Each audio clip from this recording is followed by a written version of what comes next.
ایک بزرگ کا واقعہ شاید میں کئی دفعہ سنا چکا ہوں۔ ایک شخص ان کے پاس آئے، بڑے عالم فاضل فلکیات کے ماہر، اور آ کے کہنے لگے مجھے کوئی ایسا عالم بتاؤ جو میرے پائے کا فلکیات کا ماہر ہو یا مجھ سے بلند ہو، میں اپنی شکوک اس کے سامنے رکھنا چاہتا ہوں، میرے ایمان میں مجھے شک ہو گیا ہے۔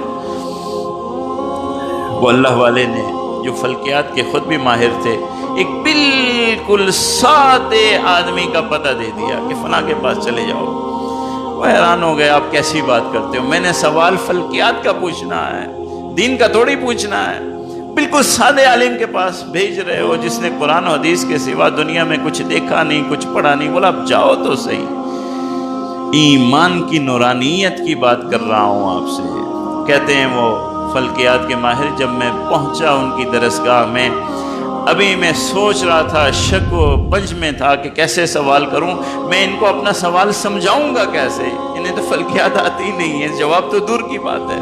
ابھی میں صرف یہی سوچ رہا ہوں کہ ان کو اپنا سوال کیسے سمجھاؤں، انہیں پتہ کیسے چلے میں نے پوچھنا کیا ہے۔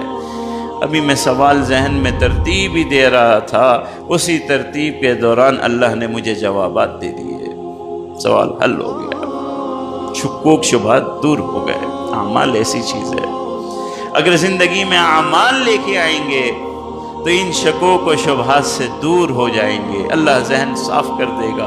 ایمان میں اگر کوئی فتنہ پیدا ہو گیا تو آخرت گئی، ساری زندگی کے اعمال گئے، ساری نمازیں گئی، سارے حج عمرے سب چلے گئے، کچھ نہیں باقی بچے گا۔